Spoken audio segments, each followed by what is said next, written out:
sempat dibuat cemas karena turunkan skuad lapis kedua. Kemenangan atas Uzbekistan U17 sekaligus mengobati rasa rindu akan permainan timnas yang apik. Anak asuhnya sudah tampil, baik saat laga Tajikistan U17 dengan skuad utama yang diisi Matthew Baker, Zahabi Goli, dan Fabio Aska. Namun apa yang terjadi? Ya kemenangan 2-0 membungkam keraguan para netizen. Para pemain kita benar-benar solid. Instruksi dari pelatih sukses dijalankan dengan baik, terlihat dari pertahanan yang kokoh dan lini tengah yang atraktif. Di depan, para penyerang juga mampu menciptakan banyak peluang. Kelihatan banget, tim ini ada peningkatan signifikan. Betul sekali. Dari Piala Asia U17 kemarin kita sampai semifinal dan sekarang Piala Kemerdekaan ada peningkatan. Betul sekali ada peningkatan. Tapi ada kekurangannya juga. Ya, salah satu contohnya itu transisi untuk bertahan ke menyerang agak sedikit lambat ya, agak sedikit lambat. Jadi kemungkinan ya itu yang harus diperbaiki ke depannya. Ke depannya harus diperbaiki lah. Oke. Tapi overall keren. Timnas U17 ini mantap lah. Bek kiri timnas Indonesia Shaine Patinama menjalani debut resminya di pekan perdana Liga Thailand bersama klubnya Buriram United. Keren. Shaine di pertandingan ini tampil sebagai starter dan bermain solid full 90 menit. Sempat tertinggal 2 gol di babak pertama, Buriram United berhasil bangkit di babak kedua dan menang comeback atas tim tuan rumah Lampun Warrior dengan skor akhir 2-3 untuk. Apalagi nanti ada Sandy Walsh dan juga Shaine Patinama yang akan bermain bersama di FC Buriram United. Jadi ada pemain Indonesia lagi yang bermain ke sana. 2 sudah. Ya, dan banyaklah pemain Indonesia yang ada di Liga Thailand itu ya. Ada Pratama, kemudian ada Asnawi Mangkualam. Jadi semakin banyak pemain Indonesia di sana. Bisa jadi rumah keduanya pemain-pemain timnas Indonesia lah. Keren lah Liga Thailand. Keren. Nah, ini kan selebrasi dari Tajikistan ini seolah-olah mereka sudah menang, juara ini ya. Sebenarnya teriak-teriaki itu sama supporter itu, dimaki-maki itu.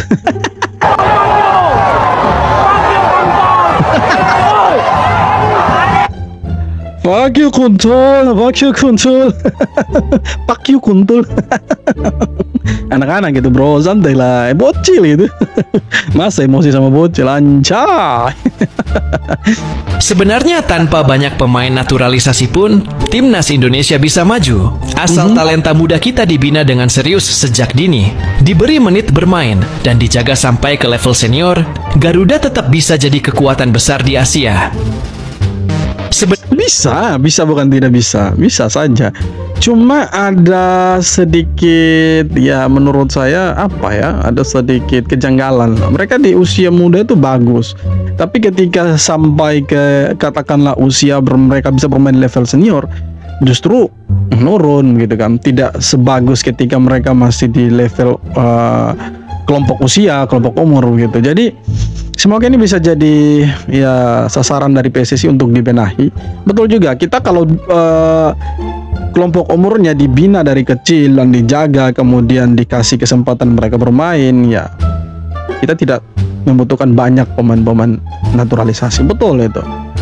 Tapi ada tapinya, sekarang Indonesia hanya fokus ke timnasnya saja, sedangkan untuk liganya entah berentah. Padahal sebenarnya liga pembinaan usia dini itu satu paket itu.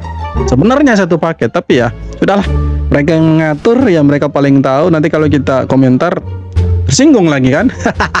Bercanda. Ya kita dukung saja lah.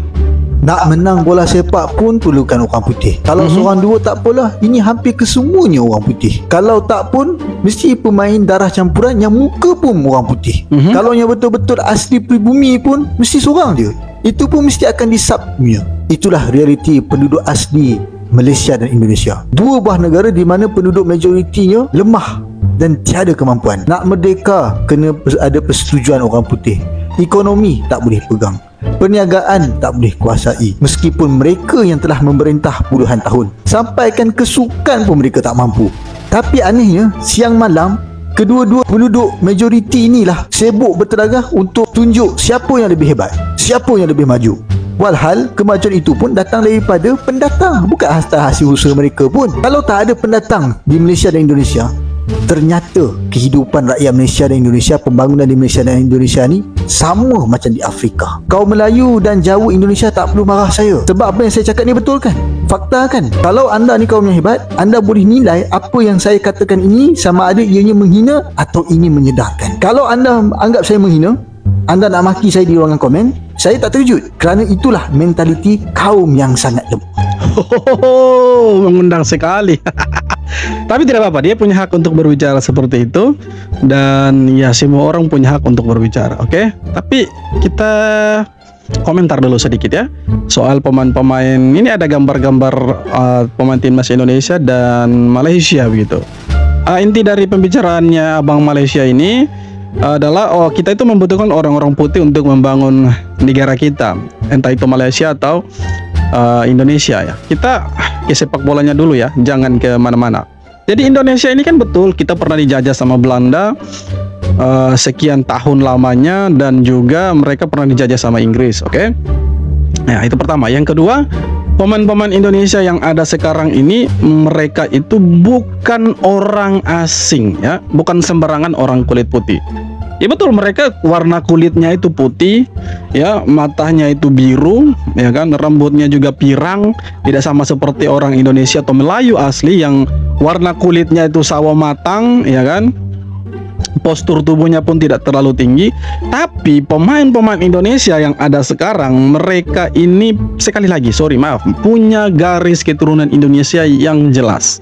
Oke, mereka itu punya garis keturunan, ada yang dari kakeknya, ada yang dari ibunya, neneknya, bapaknya. Jadi tidak sembarang mereka itu dikatakan orang kulit putih. Mereka orang kulit putih, tapi darah mereka itu ada darah Indonesia.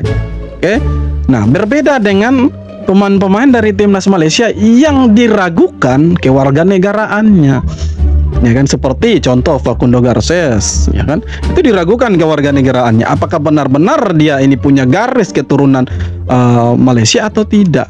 Karena sampai dengan saat ini kita tidak mengetahui dari mana asal usulnya dengan beberapa pemain yang lain. Itu bukan hanya keraguannya netizen Indonesia, tapi netizen Malaysia juga. Kalau soal yang lain mungkin saya setuju, tapi kalau soal dalam sepak bola, ya kita membutuhkan orang kulit putih. Tapi bukan sembarangan orang kulit putih. Mereka adalah orang yang punya garis keturunan Indonesia. Mereka, atau dengan kata lain, mereka orang Indonesia yang numpang lahir di negara lain dan kembali ke Indonesia untuk membela tanah airnya. Karena tanah airnya mereka tuh Indonesia, bukan Belanda, bukan juga Italia, tapi Indonesia. Ya, jadi kalau menyinggung Indonesia, maka harus lihat juga fakta-fakta yang lain bahwa mereka punya garis keturunan Indonesia. Tidak sembarangan orang kulit putih mereka ini. Ya, jadi sekali lagi yang lain saya setuju, tapi soal ini kita harus ya mesti ada perdebatan lah. Kita membutuhkan orang kulit putih. Yes, setuju saya. Tapi Indonesia bukan sembarang orang kulit putih. Mereka punya garis keturunan Indonesia. Tapi untuk abang ini salut lah, dia selalu buat konten yang objektif lah antara Indonesia dan Malaysia. Lanjutkan, keren. Untuk sepak bola Indonesia maksudnya. Akun X Timnas Indonesia langsung disemprot oleh netizen tanah air karena dinilai terlalu cringe dan so asik kepada Sassuolo. Jadi ceritanya seperti ini ya. Pada postingan Sassuolo yang memperkenalkan Jay Itzes sebagai pemain baru mereka, akun Timnas Indonesia menulis yang artinya tolong jaga kapten kami baik-baik. Wah, langsung rame tuh komentar dari pecinta sepak bola tanah air. Asik lu Min, asik sendiri. Ada juga orang yang bayar, orang yang keluarkan biaya, lu yang tolong menjaga. Iya kan? Dia yang setengah mati bilang jaga pemain kami. Ya seharusnya dia yang bilang begitu, kembali ke timnas ya kau jaga pemainnya kita. Itu kan dia punya pemain. Gimana sih dia yang gaji, dia yang bayarin, kok lu yang sewa sih? Penyerang FC Utrecht, Miliano Jonathans, resmi diproses oleh PSSI untuk membela timnas Indonesia. Pemain berdarah Depok tersebut diproyeksikan dapat memperkuat skuad Garuda pada pertandingan ronde 4 Oktober mendatang. Hal ini membuat amunisi baru di lini serang timnas Indonesia. Penyerang FC Utrecht, ya mereka punya darah keturunan Indonesia. Jadi jelas ya teman-teman, mereka tuh bukan sembarang orang kulit putih, tapi mereka punya garis keturunan Indonesia. Timnas Indonesia U17 masih memelihara asa untuk meraih gelar Piala Kemerdekaan 2025. Peluang itu terbuka usai Timnas Garuda meraih kemenangan meyakinkan 2-0 atas Uzbekistan. Hasil positifnya membuat anak asuh Nova Arianto terus memepet Mali. Wakil dari benua Afrika itu masih kukuh di puncak klasemen dengan mengoleksi 6 poin. Syaratnya, Timnas wajib meraih kemenangan atas Mali berapapun skornya.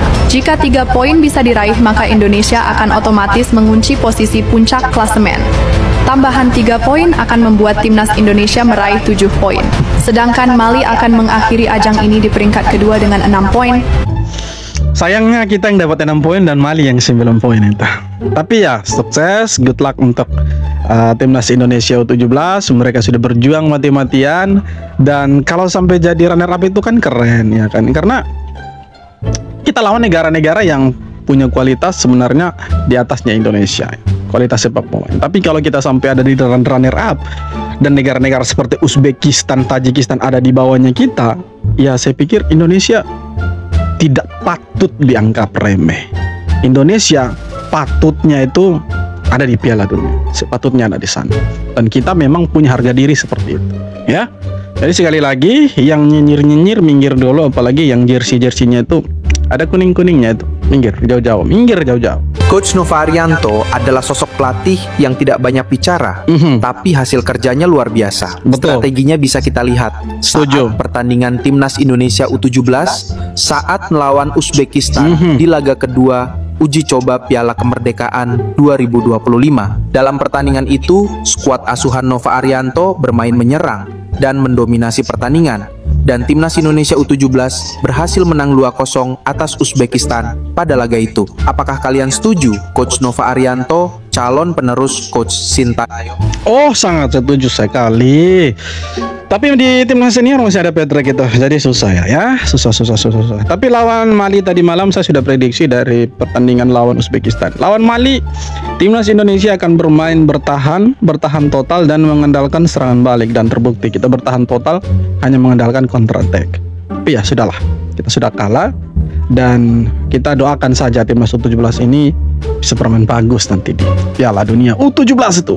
Wow, keren. Beberapa tahun lalu Miliano sempat menolak kesempatan membela Merah Putih ketika pertama kali dihubungi oleh federasi. Jaraknya cukup jauh untuk ditempuh, tetapi tak lama kemudian mereka PSSI mengetuk lagi. Ujar Miliano, saya mengalami tren peningkatan kecepatan, tetapi saya belum akan menentukan pilihan untuk membela timnas suatu negara. Beberapa tahun akhirnya Kevin Jude juga banyak lah. Beberapa pemain yang sebelumnya kan begitu juga kan.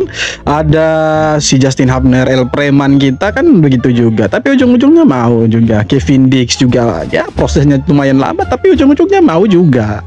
Artinya mereka tetap cinta dengan Indonesia. Fans Timnas Indonesia heran bisa menang 2-0 atas Timnas Uzbekistan U17 di matchday kedua Piala Kemerdekaan 2025.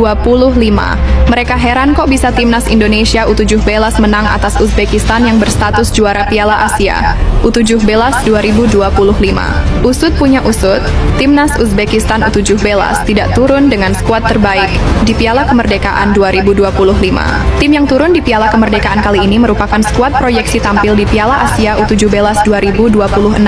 Sementara skuad juara Piala Asia U17 2025 sedang bersiap menghadapi laga-laga berkelas pada September ini. Yakni pada 1-9 September, skuad asuhan Islam Ismailov akan menantang Inggris, Kanada, dan Maroko. Mau berapapun levelnya itu kita intinya menang lah ya. Karena kita waktu lawan Uzbekistan kita juga kasih turun pemain-pemain lapis 2 loh. Jangan salah. Kalaupun ada yang bilang, itu kan Uzbekistan lapis 2, Uzbekistan lapis 3, Uzbekistan lapis Z, itu bodoh amat. Karena kita juga lapis 2, tapi kita bisa hajar mereka 2-0. Intinya kita menang. Dan secara permainan tidak buruk, itu yang paling penting. Itu. Masyarakat Indonesia heran, kok bisa Timnas U17 menang 2-0 atas Uzbekistan? Padahal Uzbekistan baru aja jadi juara Piala Asia U17 2025. Komentar netizen pun bermunculan. Ada yang bilang, ini Uzbekistan yang mana? Bukannya back-to-back Asian Cup Champions? Usut punya usut. Ternyata Uzbekistan yang tampil di Piala Kemerdekaan 2025 bukan skuad terbaiknya. Mereka turunkan tim proyeksi buat Piala Asia U17 2026.